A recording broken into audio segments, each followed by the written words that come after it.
What is up, guys? This is DDP, and I'm joined by way of phone. I'll put something on the screen to actually acknowledge that. But I am joined once again by Any and Duca. Any, how's it going? I don't know how to feel right now after the goings-ons of last week, but I'm feeling kind of good, I guess. Yeah. You can say that. I'm alive. That's the thing. something. Yeah, that's something to celebrate, I guess. Po- I generally tend to feel a little better about my day if I'm alive. Yeah, very much so. Yeah, man, I'm good. Still, I don't. I'm trying to be positive about this whole free agency thing, about everything that went on. Trying to manage expectations and finding the silver lining of everything. So that's basically where I'm at right now. Yeah. To be honest. Fair enough. Well, yeah, so it's been a minute. You haven't been on the stream with us since we did the actual free agency live reaction. So yeah, since last Sunday. So yeah, quite a bit has we've had a few things happen, I think, since then. Just a few. Yeah. Shout out. Even later on that day when we got off. Yeah, things started happening quickly there. Yeah, that was pretty wild. Yeah, for sure. But let's see here. Let me make an adjustment. I'm adjusting the levels here.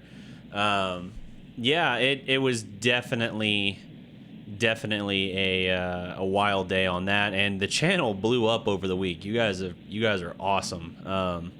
We hit, I think, 1,900 subs like 2 weeks ago, and now we're like well over 2,400 at this point. We gained like 500, almost 600 subscribers within like a 2.5 week window, which is incredible. I mean, that's probably like the single biggest surge the channel's had yet. So yeah, dude, I'm famous now. So yeah, boom.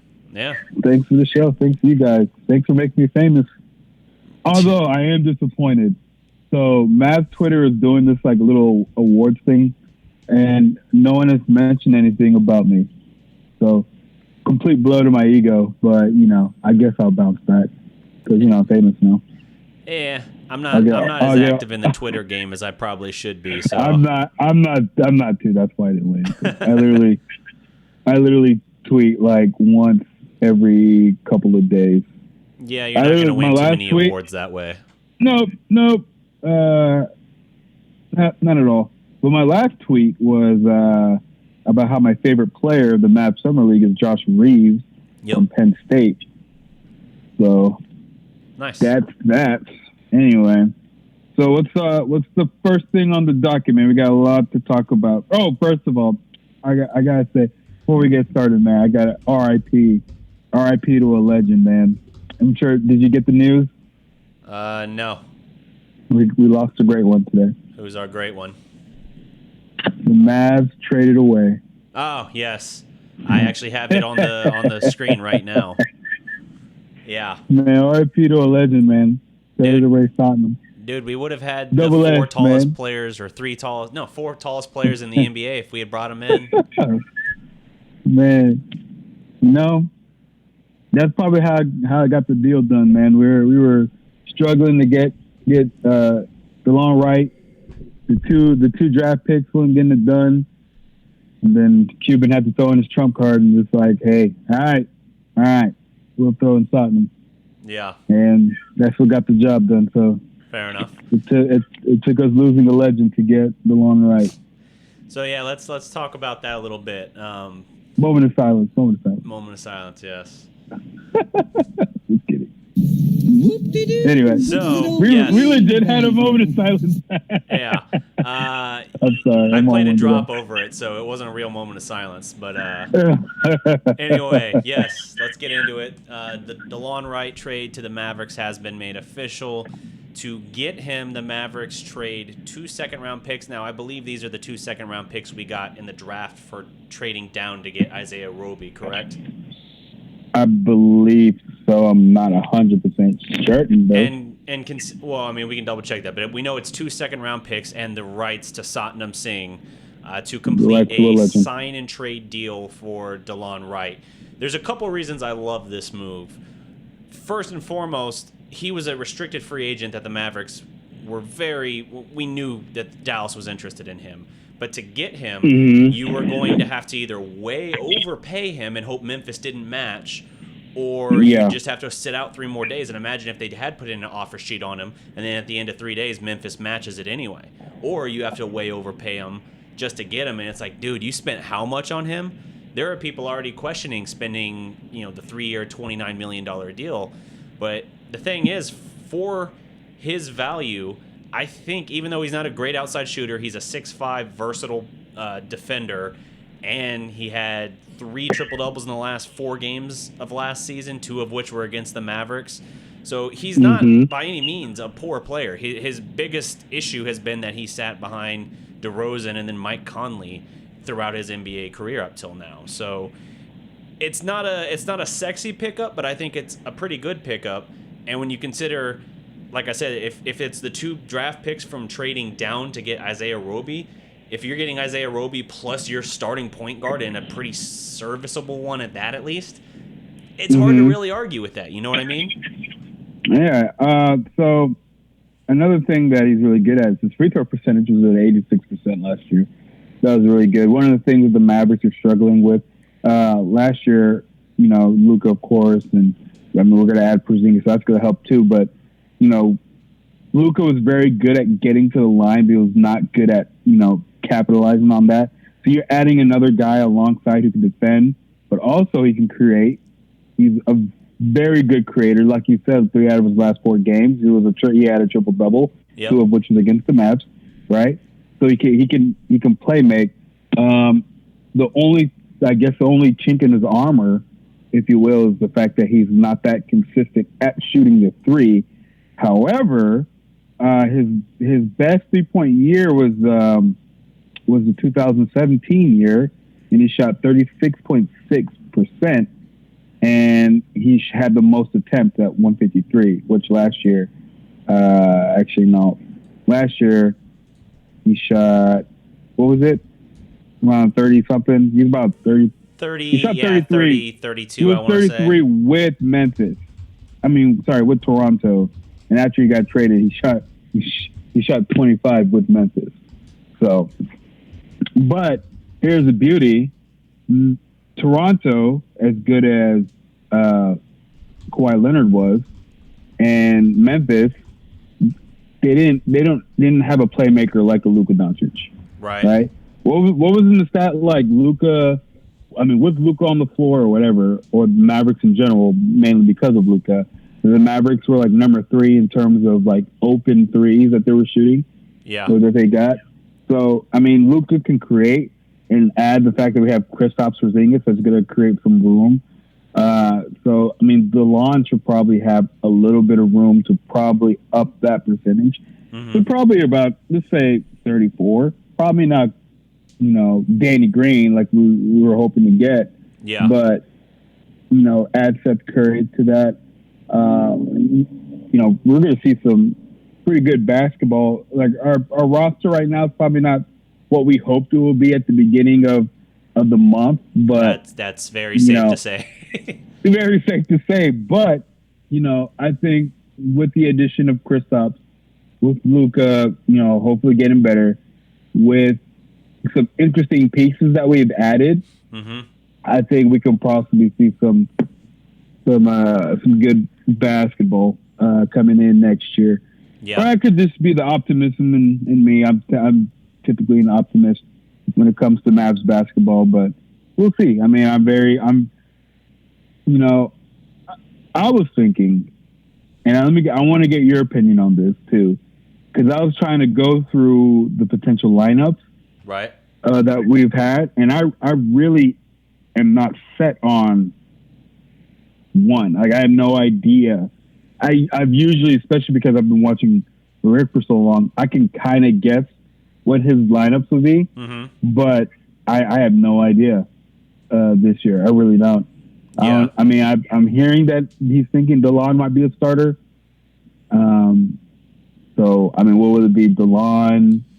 I think Luka's going to more or less be one in your backcourt. Like, I think they're going to run him like that. That's just my guess. I mean, but I think that makes sense. I don't like Seth Curry in the starting lineup. You don't? I mean, I don't hate it, but I feel like I'm open to it. Well, here's how I know. I mean, at least we know that he should get better production that way. Yeah, you can only have one being the sixth man. You can either have Seth Curry, you can either have or Tim Hardaway Jr. Yeah. So do you want Seth Curry getting wide open looks with Luka, or coming off the bench and helping Brunson run the second group? Yep. Which it can be done. Or do you want Tim Hardaway and I just want him? Like, I've been dead set on him coming off the bench and just, hey man, just go in and just act like you're on the Knicks without Porzingis and just put up numbers, because he was capable of doing that. I think he was playing last year on a hurt leg or something. Yeah. So hopefully hopefully that get healed up to where, he can put up the numbers, and of course having an off season and getting really acclimated into the offense and getting to know how Luka plays and everything like that. But he can put up points or whatever. But he might have to be in the starting lineup based on what we have coming in, because I don't see. I mean, maybe we can go Dorian Finney-Smith. Maybe we can go Justin Jackson. Mm-hmm. Maybe we can go, Stephen Delon with Luka being at the 3 and just, having another playmaker and a shooter next to him. Yeah. Man, I was really open to Steph and Danny Green if he would have came. Woo! Yeah, that imagine Luka. Yeah, imagine Luka running the point with 45% 3-point shooters, freaking flanking him on the wings. That would have been magical. Same even with that, with Porzingis and everything. I mean, it would have been insane what kind of setup they would have had. Let me see here. I'm making an adjustment on the fly right now with the stupid. I have a auto mod in here, and it's being a little overprotective of stuff. So I've looked at some of the comments it's flagging, and they're not at all curse word related. So I'm trying to make an adjustment on the fly, guys, because I definitely don't want it, putting people in timeout for stupid stuff that has nothing to do with anything. So fun fact on DeLon Wright, I believe he is second in Grizzlies history in terms of triple doubles, and he only played 26 games for them. That's pretty impressive. That's pretty impressive. Yeah, I was actually at one of those triple double games, the second to last home game of the year. Yeah, I was there for that one, and yeah, he was a force. I definitely was looking over to the people I was with. I was like, okay, who is this guy? Like, I think I've maybe heard the name, but I've never really seen anything from him. And the dude's got like a 20-point triple-double on us in the early fourth quarter, and it was just baffling watching it.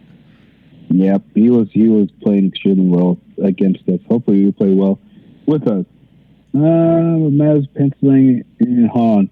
All right, so this tweet just came in literally 9 minutes ago from Brad Townsend, based on what we were just talking about. It's extremely preliminary, but Mavs early penciling in as starters are guards Doncic and Wright at the 1 and 2. Yep. Porzingis at the power forward, Powell at the center, and the most up in the air is small forward with Jackson, Hardaway, and Finney-Smith as the candidates. Today, though, Rick emphasized to me that starting lineups will be fluid, which I definitely suspected. Yeah, I figured that'd be the case. Especially with different teams. Yeah. But, yep, that makes sense. Yeah. Hardaway, it'll probably be Hardaway Jr. I don't want it. I mean, who's the most defensively astute guy out of that bunch will probably be Dorian Finney-Smith. Is that correct? Yeah, that sounds about right. Yeah, I don't know. I'll probably have him in there just to balance it out, because it's not. Definitely, we're going to go back to the old way the Mavericks were, where your starting 5 is not necessarily your best 5. Yeah. The most important 5 is who ends the game and not who starts it. All right. I definitely like that approach, and that's probably going to be the case this year. So we'll definitely see who ends the game. It's mostly for is going to be Doncic and Porzingis, but what else they have, I have no idea. I don't know if it will be Wright. I don't know if it'll be Curry. I don't know if it will be Tim Hardaway Jr. It'll be interesting to see throughout the season who they will end the game with. Yeah. Okay. For the guys in the chat, I think I got the issue with Streamlabs taken care of. I went ahead and removed that from the admin thing. Man, it was cracking down on people when they had nothing close to foul language in their messages. Really? Yeah, like poor Nate Carroll had like 4 times in a row where he just gave a stat and it was popping it. It was like hiding it and saying like, please refrain from foul language. And then would like put him in timeout more or less, where he couldn't comment or do anything. Like, so I've been like trying to figure out like, let me fix this. This is like distracting me from the stream. Something? Do what? Well, like, was this player averaging a certain amount of assists, and you would spell that assist? And Streamlabs was like, he said ass. Nah, it wasn't quite that bad. I don't know what it was about, but I have no idea. I can't see anything. I'm not even seeing the stream, so. Yeah, this was the first stream using Streamlabs. It was just a feature that I saw that was something I could activate the other day, and I was like, oh, that could maybe work. Let me see what this looks like. And literally 20 minutes into our first stream, really 15 minutes into us actually talking, it's already failed and has already been kicked off the stream. So no worries on that. Everything will continue as usual. Normal community guidelines, guys. Feel free to throw out whatever mild cursing, but yeah. How is the stream? Who was the first one? Let me guess. Glare? Yeah, it's not even a question. Yes, Glare was the first in the house. Question. We had Brett Bender. Let's see here. We had Joseph Palmer. What's up, guys? Talon Bryant. What's up? Alvin Ewing. Barry Grogan, what's up, brother? What up, Barry? Let's see here. Yeah, let me read some of these stats that Nate was throwing out on DeLon Wright as well. So he's 27 years old. Some people freaked out because he's like 20 days older than Harrison Barnes. He's still 27 years old. He's 27 years old. I get that you haven't seen a lot from him yet. We were trying to get a dude that was 32. Exactly. And Mike Fisher is saying that they might even trade for a 35-year-old Andre Iguodala. So AJ nothing but a number anymore, literally. So might as well just put the best team around our guys. It's silly, I think, but it's something that they shouldn't worry about. He's been behind DeRozan and then Mike Conley. He never really got a chance. There was a great call out on the value of his contract I was talking about earlier. Streamlabs was literally going back and hitting him on every single thing. So there's contractual analytics that suggest he should have gotten 3 for $44. We got him in a sign and trade 3 for $29. So that's great value there.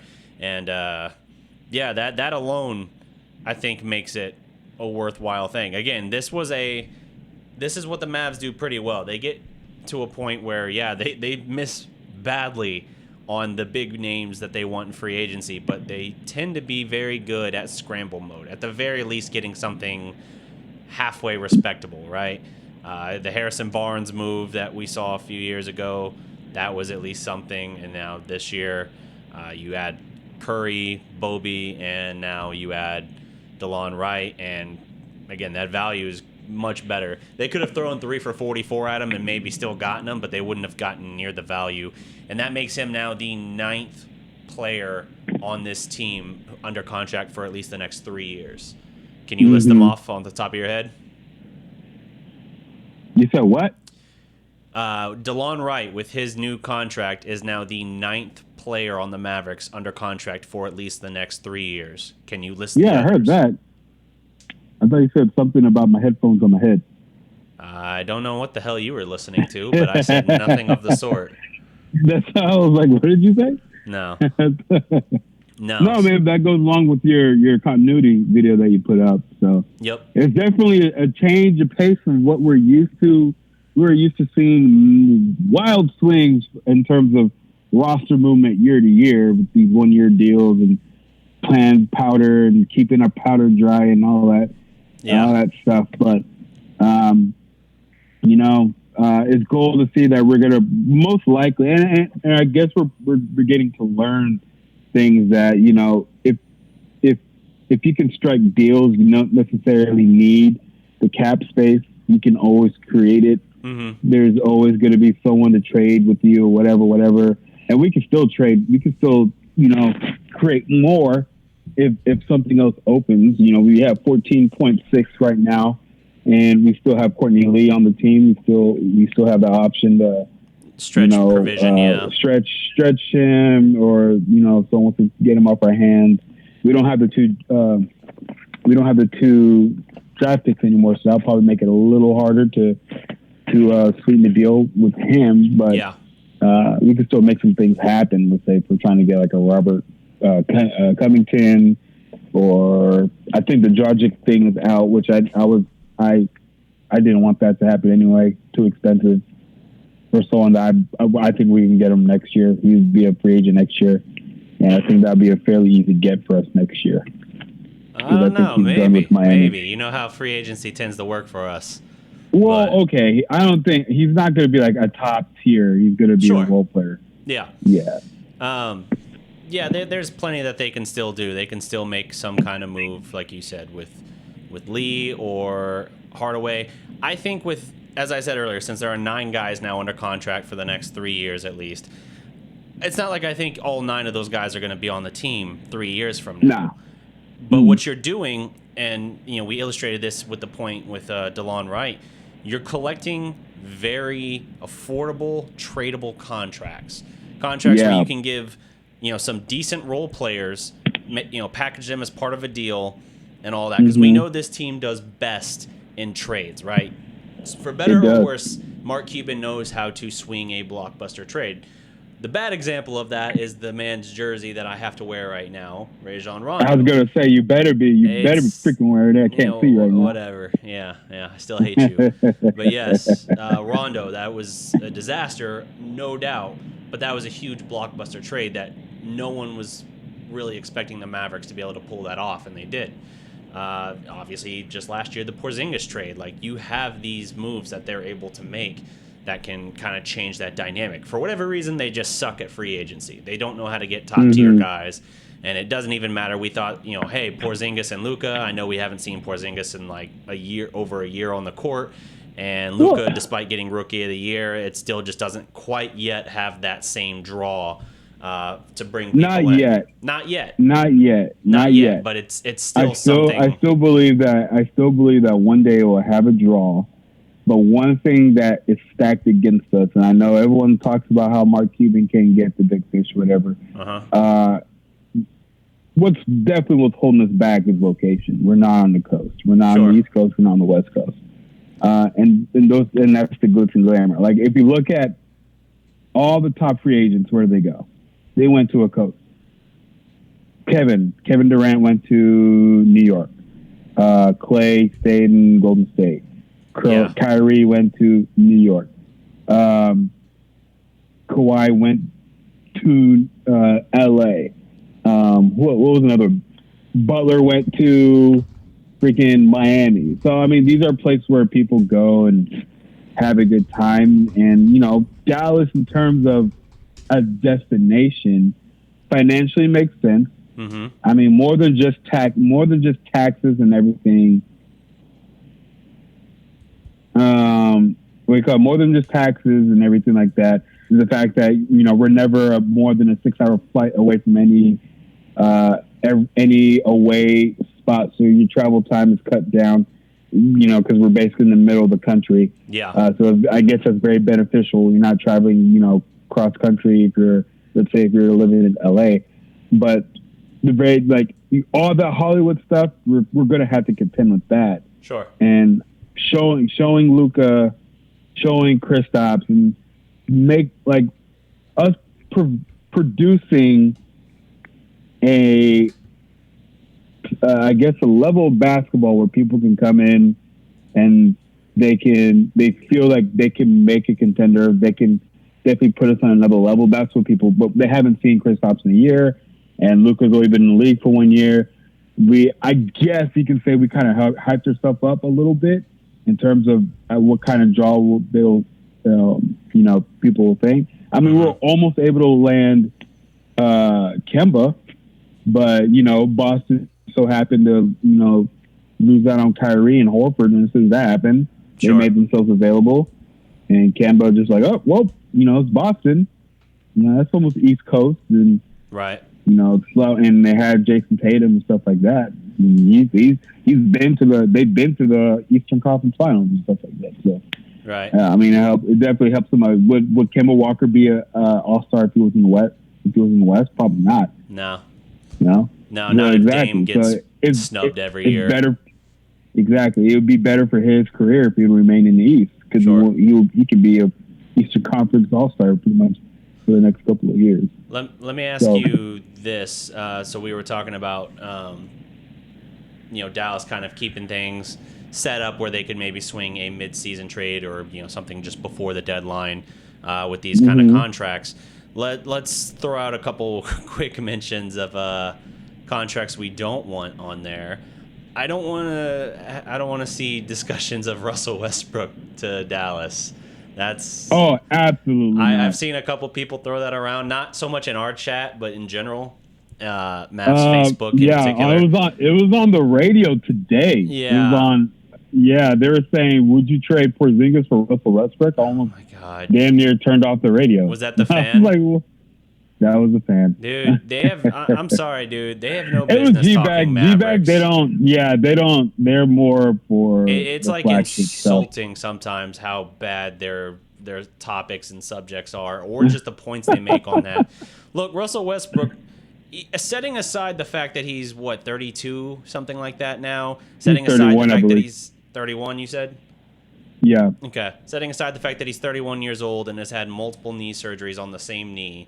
Setting aside the fact that he is a very ball-dominant point guard. And, hey, say what you want about his loyalty and everything. I say this as someone from the Oklahoma City area. If I have a second team in the NBA, it's definitely the Thunder. That's definitely the team I watch most next to the Mavericks. Obviously, the Mavericks are the team I watch the most by a wide margin, but still. Westbrook would not fit here. He would not. He's ball dominant, takes the ball out of Luka's hands entirely. Westbrook is impulsive. He gets tunnel vision, and it just would not fit having him here. Not to mention the fact that on his insane deal, it's not like the Chris Paul insane deal, but Russell Westbrook in like 2 or 3 years is set to make $47 million in a single season. You want that? Yeah. No thanks. Nope. Absolutely not. And to throw out the notion like the fan did, like you said, of trading Porzingis for Russell Westbrook, even if it was straight up. A 23-year-old All-Star. No. I would rather take the risk of hopefully. And Westbrook's like a 29% three-point shooter for his career. He can't even do the one thing off ball that he would need to do if he did play off ball. Yeah. He's definitely not. He's definitely not a fit. Yeah. Now, what I would say is if you're going to get involved in a 3-team trade involving Westbrook, but you're not bringing Westbrook back, that could have intrigue to me. Like Miami is the number one suitor. Maybe that's how you open the door for something there. Well, for whom? I don't know. Plus, I think the Heat probably just hate our guts after the original Jimmy Butler situation. The whole Dragic thing. Yeah. Yeah. I mean, if there's someone they traded Jeremy Grant earlier this morning, which kind of broke my heart a little bit because that would have been a dude we can swing for.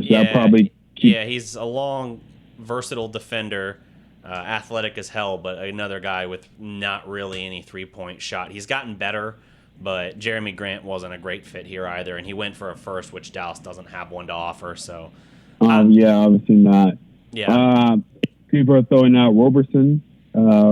Great defensive player, does almost absolutely nothing for you. It will probably be more beneficial to go 4-on-5 on offense than to have Roberson. Yeah, Roberson out there.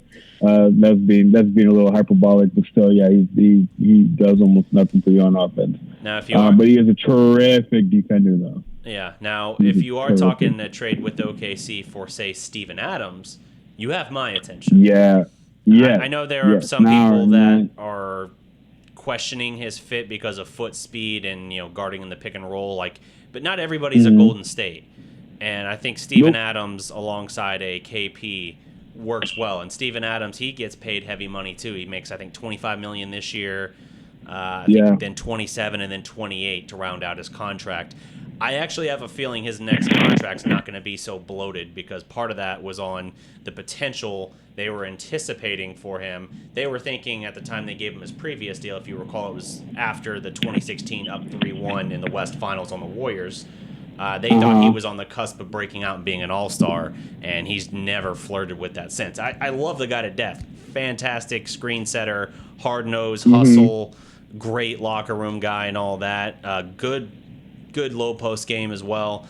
But yeah, for OKC in the situation they got tangled up in even before the Paul George curveball out of nowhere, I don't think he made sense for them contractually. So, but here maybe. I agree. Yeah, I agree. But there has to be. Here's the thing, and I forgot the word I'm looking for, but I want to tell Mavs fans that I know we're disappointed about free agency, but there are other avenues we can build a team with. There is the trade deadline. There is the buyout market that we can perhaps get some more talent. I think there's a couple of names that might become available. I think this is like pure speculation. So say what you will. People might hate me with some of my takes. I don't care. Here's a dude that might be bought out. Not sure, but what about Chandler Parsons coming here on a really, really affordable deal? Sorry, you can't hear, but I'm playing drops right now, voicing my disapproval. With Chandler Parsons? Yeah, I don't want him. Why? Well, what's wrong with Chandler Parsons? He's such a shadow of himself at this point, and I know what you're talking about. You're talking about like if he was like a veteran minimum. Basically, how many games is he even playing at this point? Veteran minimum, boo. I understand that, but I'm talking about for roster spot. Do you want to take away the roster spot for one of these other guys? We haven't even filled out a roster completely. So let's say we did. I'd rather put Kostas on the main roster than have Parsons. Than Chandler Parsons? Yeah, and I'm not, yeah. Parsons, man, my issue with him is in part just his mentality in general within the locker room and all that as well. I don't know. I don't like the vibe of him. When he was here previously, that was when I was covering the Mavericks for ProjectShanks.com, now defunct. And yeah, I covered about a dozen Maverick games that year, like as a credentialed member of the media in the locker room and everything like that. And he just kind of rubbed a lot of people the wrong way, I thought, like within like the people, the media that were there, not the main guys, not like your Tim McMahon's, but he just always kind of, I don't know, came across stuck. Yeah, maybe he's been humbled throughout these years. Like, yeah, bro, you ain't that dude no more. Yeah. So what? You're making $25 million. You're still trash, though. I could probably play basketball better than you. And he would be quick to talk about his modeling gig or whatever. And I'm like, dude, you're here to play basketball. I don't give a crap about about your jeans ad or whatever. But, I mean, I think he can add something. I'm guessing. I'm not guessing, but I think a lot of the unpleasantness that comes towards him is just based off his contract, which is he's probably the worst contract in the league today. Even worse than Chris Paul. Yeah. Even worse than Russell Westbrook. In a couple of years from now, making $40-something million. I still would rather have Russell Westbrook making $40-something million than Chandler Parsons today making 25. But still, if it's at a very affordable deal, I will be open to discussing that. Okay. Depending on how my roster is constructed. I don't want Parsons in any. Oh, here's the drop I was looking for. My mind's telling me no. I can't hear it, so you Yeah. gotta. R. Kelly, my mind's telling me no. Hey, welcome to the new subscriber. Yeah, new. Hey, there you go. My Chandler Parsons take got us a new subscriber. And goodbye to the new subscriber. He just unsubscribed. But Hey man, I liked him. I liked him when he was here. I liked when he brought, especially when he was those couple of games that he actually played for us. yeah. If he would have put more arc in the shot, he would probably have been a better 3-point shooter. Yep. But he had a killer pump fake though. Yeah. Yeah, and he still has it. But you know, Anywho, as we're off in the wilderness talking about Chandler Parsons for some weird reason. We're also talking about potential players in the buyout market. Yeah. That we might be interested in. Well, we can continue down that path more a bit later. Let's talk a little bit about some of the summer league action. I know you've been keeping a close eye on that. Let's talk just a little bit on some of the Mavs summer league. Obviously, that's been 3 games in so far at this point. They played against 3 games in. Yeah, they played against today. They played the Kings today. Yep. They played the I don't want to say the Bulls. It could be the Bulls. I'm not sure. I forgot who they played the first game too. It's also far away. This weekend was pretty long to me, but they are 2-1. I have been seeing good things from some of our guys. Cameron Payne went off today, even though I'm not super excited about that because I'm not that big of a Cameron Payne fan. Right. But the dude who has been exciting me the most is Josh Reeves, he's not on a 2-way deal. He's on a something 10 deal, and I don't even know what it means. But we if the Mavericks should probably get a good look at him with the main roster, and definitely keep a close eye on him throughout training camp and throughout the preseason to see what he can do. So if you don't know about Josh Reeves, he's out of Penn State. He was I think he was either a 3 or 4 year guy. He was the Big Ten's Defensive Player of the Year. I think he has probably the record in the Big Ten for most steals. This guy is a straight DM3 dude. I can literally see him the way he was playing defense today, and in the past in the other games too. I can definitely see him on a roster, if not the Mavs, some other team's roster. So keep a really close eye on him. I mean, our guys are playing well. I would not be surprised to see if they go all the way to the Summer League Championship game, which at the end of the day means nothing. But for us Mavs fans, it means we get to watch our guys for more games, which I'm always down for. But Reeves has been killing it. Roby, he looked kind of nervous. Our draft pick, Isaiah Roby out of Nebraska. He looked kind of nervous game 1.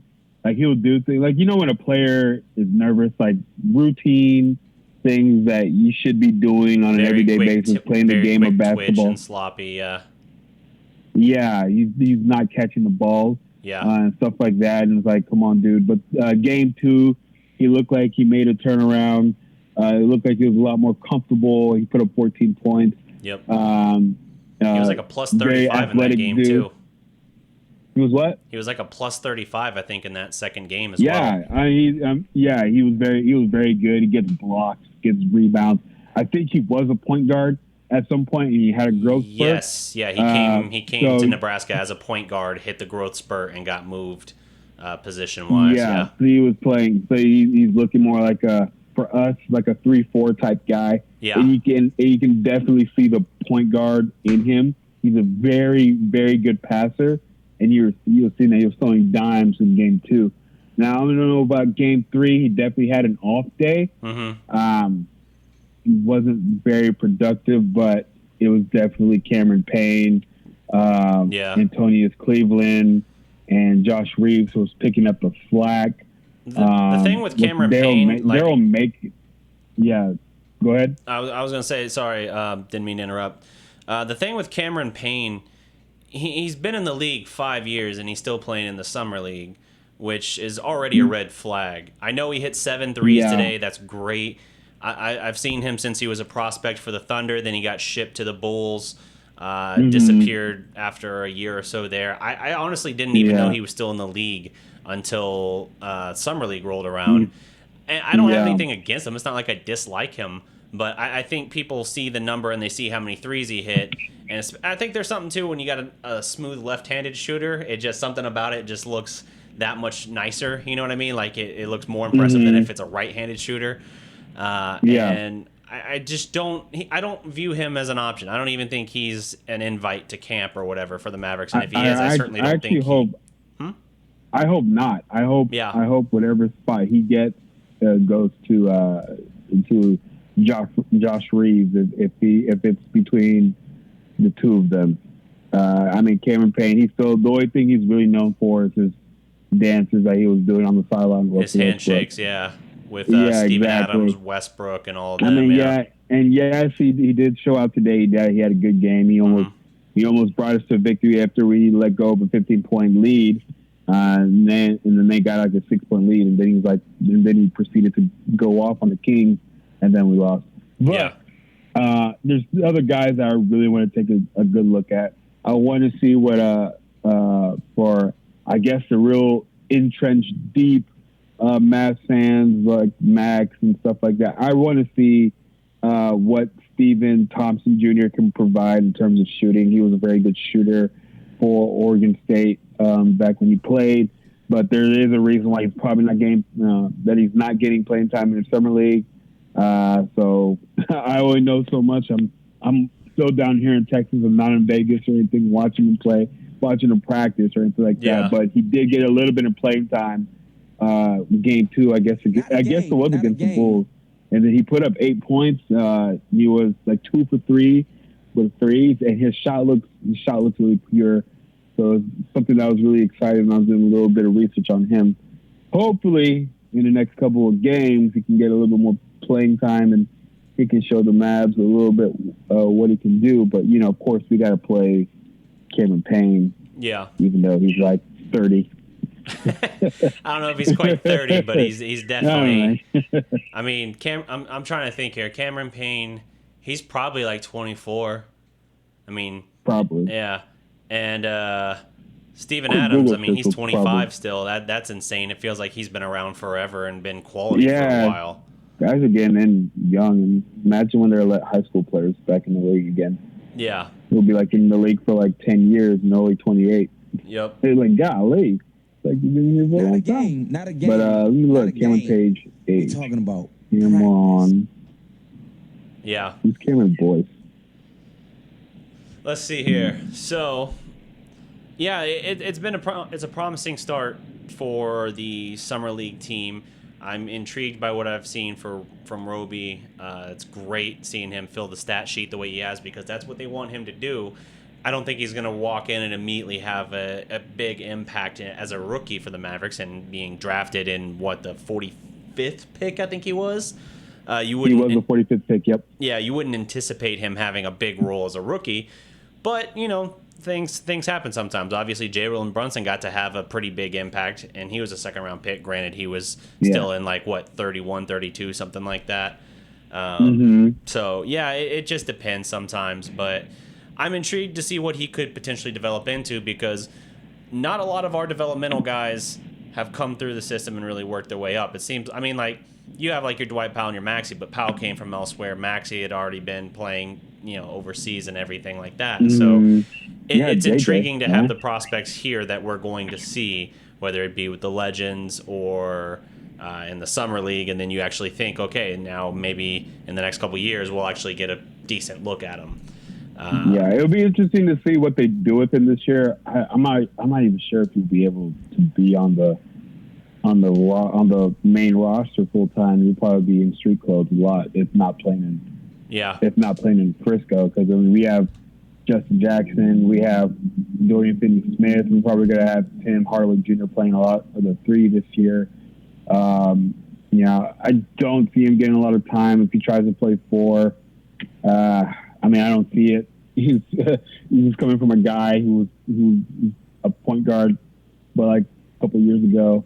Yeah. But so I don't see him playing the 4 in the NBA. But I don't know. You have to get a little more comfortable. I have to see more from him before I'll be ready to pencil him in as a member of the main squad.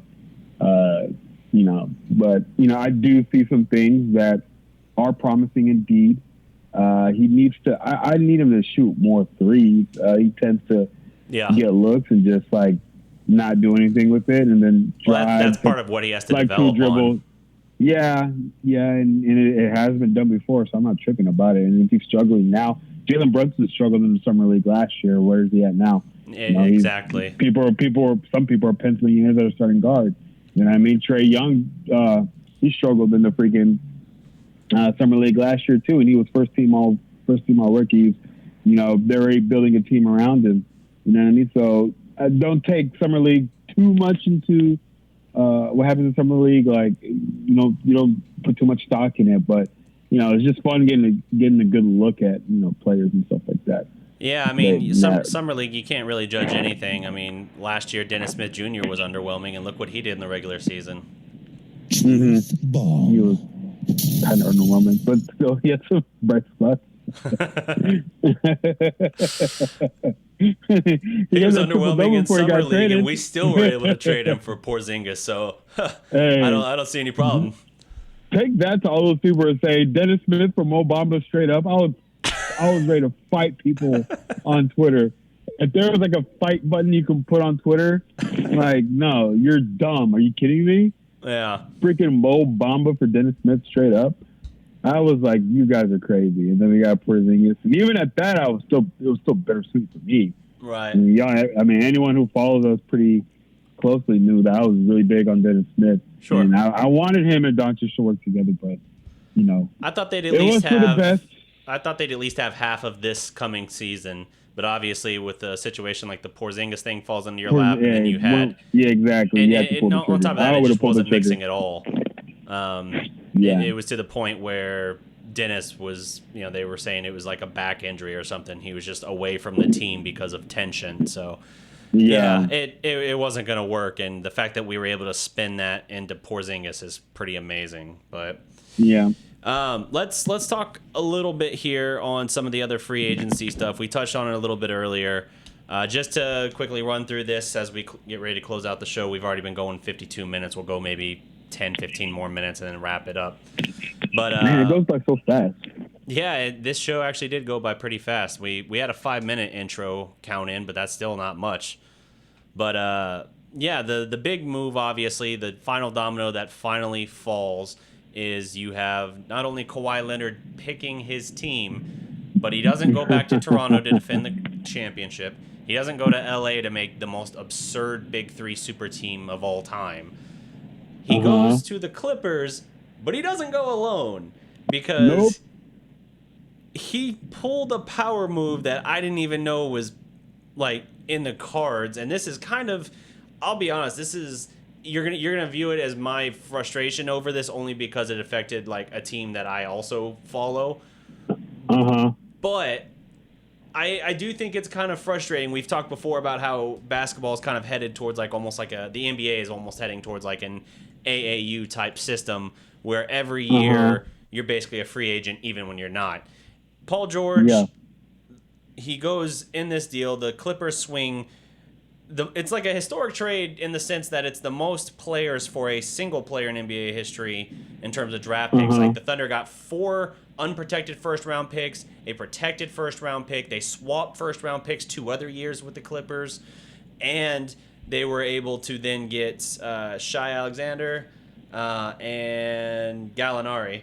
So Thunder got a haul, but it's one of those things where it's like, okay, but you sent the superstar away, a guy who was in the top 3 in MVP voting, I want to say, or maybe he was 4th, but in the running for Defensive Player of the Year and MVP, and he was an all-star. Like, Paul George is legit. And OKC, before the Kawhi Leonard swing for the fence moment thing by the Raptors last year, you had the Thunder do it the year before, and they were able to talk Paul George into coming back, and not just coming back, but signing a 4-year deal 1 year then into his new deal out of nowhere. we find out that Kawhi Leonard basically recruited him and pretty much told the Clippers, hey, you got to get another superstar if you want me. And I remember you commented on Twitter about it, like, someone should tell Kawhi that he's waited so long that all the superstars are gone. Well, apparently not, because he drags his feet, they get the deal done, and within minutes maybe like an hour at most, he didn't drag his Paul feet, George dude. getting traded from the Thunder, because he requested a trade. OKC, they looked at the Durant thing, and they're like, dude, what are we supposed to do? We don't really have an alternative. We're not going to lose him for nothing. And they didn't. I mean, it's not like it was a bad move trading for him in the first place, obviously, but Nope. yeah, it's crazy that 1 year into his 4-year deal, he's moved to the Clippers, and then Kawhi goes there as well. Man, we were sulking about Patrick Beverley not coming here. It's almost like he knew something, man. That defensive front now with them. Yeah, that's. I don't know if it was you that texted me or tweeted me about the defensive prowess of the Clippers. It was you. Yeah, dude, that team is freaking stout defensively. Yes. And honestly, to me, the most impressive thing about this trade was the fact that I don't know about you, but this made me not only respect but fear Kawhi Leonard like even more. Like the fact that he was able to do this in complete radio silence. Yep. Like everyone thought he was making a decision, like he was taking this long of a time just because he was like mulling over his decision. No, he was waiting for this deal to be done. Yep. That's what the entire thing was. The whole thing. I don't think he ever really considered going to the Lakers, but he was making the Lakers think so. Yep. Like I was like, bro, Kawhi Leonard is a freaking double freaking agent, dude. Like that's crazy. Yeah. That was amazing. He played everything exactly to his style, and it worked out. Yeah. It could not have worked out better for him. The Clippers kept all of their like critical depth. They still have Montrezl Harrell too, and who I they liked a freaking lot. signed JaMychal Green this morning too. Yeah. Like, are you kidding me? That's crazy, dude. That dude shot like 40% from the three last year. Yep. That is crazy. It's absurd how good this makes the Clippers, and that's why they're now the favorites for the championship. Yeah. Now the Battle of Los Angeles will mean something for the first time ever. You're going to have both the Lakers and the Clippers. I'm really excited. Really good at the same time. Basketball. Yeah. Man. I'm really excited for basketball next year, dude. I like that it's not just one or two teams at the top and everything else is the shades of gray. Yeah. But I do still feel like the teams that were... Whereas I felt like, last year, 3 through 8 in the West was like razor thin. It was like 2.5 games difference. That's not going to be the case now, I feel. I feel like you have like the 3 or 4 teams at the top who are very good and legit contenders, and then everything under them just became like lighter shades of gray. You know what I mean? Like, I think like because we're probably under that lighter shade of gray. Oh yeah, we absolutely I think are. We'll be able to compete. Yeah, I think we'll be able to compete and take some games away. You know what I mean? Like, if you look at what we had last year, like the Trailblazers made it to the Western Conference Finals. Didn't we beat them twice last year? I know that they beat us in the game. Luka hit the 0.6 second shot. We lost in OT, but I don't remember specifically beyond that. We beat them once with Dennis Smith and Luka together, I think. Yes, and then I think we beat them. Was it post trade? It was. I think we beat them post trade too because we did a game companion for that one. If you remember. Yeah. Yeah. I'm intrigued. I don't know if we split them, but I mean, it'll be. I think next year will be really fun, dude. Yeah. If you look at how the landscape of how the West is, basically no big threes anymore. Basically, it's like 2-man, your dynamic duos, and GMs finally have to be GMs again and actually construct a team instead of let me just put as much big names as I can on one roster, and they actually have to go in and scout players and get a guy like DeLon Wright, and hopefully he works out. He fits well to your squad, and actually construct a team instead of like, let me try to put LeBron and AD, and let me try to get Kawhi too, even though we have $32 million of cap space. That's probably going to take away our cap space. So the rest of our team is just basically going to be freaking vet minimums, and we'll see who wants to chase rings. That would be the people I call up. But now they actually have to, let's sign a Danny Green. Let's sign, a Rajon Rondo, Sure. even though it's weird that LeBron James is not going to play point guard, even though he already has been playing point guard, but he's not going to go in as a point guard. He just wants to be Luka. So I guess Luka made it cool, bro. Speaking of which, did you see that Kevin is changing his number to 7? Kevin Durant's changing to 7? I don't even care. Yeah, he's changing his number to 7. Man, Yeah. Luka made that number 7 look cool, bro. Not gonna lie. Yeah. Everyone wants to be like Luka. There you go. Anyway, Well, the whole the whole thing I was mentioning with that story about like the AAU thing and how you're a free agent pretty much any year, even when you don't think you are. That's all the more reason why I think Mavs fans should really understand and appreciate, this year, and as long as we got them together, appreciate having the tandem of Porzingis and Luka, because we don't know personalities here. What were the longest tenured guys with their respective teams in the NBA at this point? Steph, Dame, Westbrook. Westbrook's now asked for a trade now in light of the Paul George thing. He's 31. He's too old at this point to start a complete teardown rebuild, and so that's that. You're going to be down to 2 guys who have been with their respective teams, I think, 10 years at least. Dirk, obviously, 21 years. That's never going to happen again, I don't think. It's just that's the point we're at. We don't know how long we're going to have Luka and KP. Cuban at the introduction press conference for KP, said like, "Oh, my mistake was breaking up Dirk and Nash too early. I want to have Luka and KP together for the next 20 years." Even then, I was like, "Bro, you're not going to have them 20 years. You're living in the past basketball model. If we have them 7 years together and they're effective, I would say that was a successful partnership. Like, we just have to see. I think they can have them. I think they can have them more. Depending on what you do with your roster and how successful you can be, you can have them more. Yeah. But hey, salute to the 107 people we got in the house right now. We have 107 people. Yeah, man. Holy crap! On a Monday, don't y'all have something better to do on a Monday? Just like, subscribe. Listen to us, please. But yeah, dude, I'm really excited about next year. Hopefully, we got. So none of the only things we put pen to paper in terms of Mavs moves, are the DeLon Wright and the Dwight Powell contract.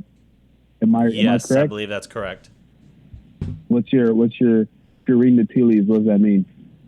That they're still looking to do something, because since they're signing a lot of their own guys, those are going to be the last deals for the most part that they actually sign, because they have their bird rights. They're able to go over the cap to do that. So the fact that they haven't done it yet tells me they're still keeping their cards open at the very least to still do something, be it a trade or whatever, to do something that they can then sign their guys.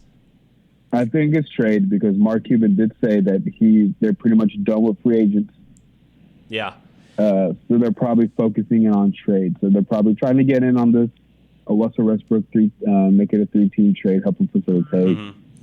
If they're smart, they should check on the availability for Robert Covington, because they did say he was available, but I think they're trying to use him to sweeten the deal for Andrew Wiggins, because they've been trying to get off the Andrew Wiggins contract. Yeah. And I don't know how many. I haven't kept up with his contracts. I really don't know how much years are left in an Andrew Wiggins contract, but yeah, he makes a lot of money for a not so impressive player at this stage. Yeah. But oh man. Yeah, I mean they'll have to figure out something, and yeah, if they signed their guys now, that'd be it. They wouldn't have the cap space to do it. So yes, they're keeping their cards, hidden, and they're trying to keep their options open as best they can, to still do one more thing. I don't know what that is. It probably is getting involved in some way in an Oklahoma City trade, because that's a team that, even though they didn't have a lot of three-point shooters, which we would want, they still have a lot of very usable parts. It is a team that won, I think, 51 games last year, and before Paul George messed up both of his shoulders, they were the 3 seed in the West. And then, he had double shoulder surgery this off season. And Yeah, yeah, hey. after his shoulders got messed up, the team went from like third in the West to nearly falling out of the playoffs altogether, like in the span of like the final 30 games. It was insane. Mm. Yeah, I mean that's because you can attribute that to the seed 3 through whatever were so close to each other. Yep. You lose the one game, you can probably fall a couple of spots. It'll probably be the same this year, to be honest with you, I think. Yeah. But that's what I'm so excited for. Yeah, Even if we well- don't make it, even if the Mavericks don't make it, it will still be fun. It will be a very fun year. I am so happy Kawhi didn't go to the Lakers because that would have been it would have been a weird move because I'm not going to say he's ring chasing because he already has 2 rings. So it was like if he would have went back to Lakers, my whole take would have been like Kawhi he just really wanted to be Lakers jersey. Yeah. Like that's it. That's the only thing I can say because like you already won rings and you already won 2 Finals MVPs. It's not like I need to win a ring for my legacy. Dude, if You just really wanted to be the Laker. If Kawhi Leonard wins 3 NBA championships, all with different teams before the age of 30, and 2 of those 3 teams are the freaking Raptors and Clippers, he is the GOAT. Yeah. he is in the conversation. Yeah. I mean, just like, the two we're just two of those team names alone. You're like, wait, he did it with who? Okay, yep. Yeah. Wait, but a team in Canada? He took a team in Canada? Like he literally like how freaking like legit he literally got traded Yep. to Toronto, took that squad, won a championship, and pieced out, went to another team, let's say within 2 years, wins another championship. Like he's legit. If he does that, like legit, he's in the conversation for GOAT. Like, I don't care what nobody says. Like this man just came up, Yeah. took over a team in San Antonio, won a championship, got Finals MVP, basically with old men alongside of him, and then got traded to a team that no one likes to stay on. Took them, won a championship with them, deuced out, and went to the team that was a couple of years ago was a freaking joke of the NBA before Lob City was a freaking joke of the NBA, and he took them to a championship. Like LeBron ain't never done that. Well, LeBron took the Cavs. Cavs are pretty bad, Yeah. but still. No, but yeah, I Mike get never it. did that. Yeah, Kawhi Leonard is probably the biggest enigma in the NBA. Yep. Where's That's my like he's Kawhi freaking- laugh? There it is. But yeah, Yeah, it's going to be an you- interesting season, and I don't know if the Mavericks are, with the West It's- stacked like it is, even with OKC, I think dropping it's out tough. completely now. I don't know Yeah. that the Mavericks are in the playoff picture, but they'll at least be in the hunt for it, and that's at least a step Yeah. forward.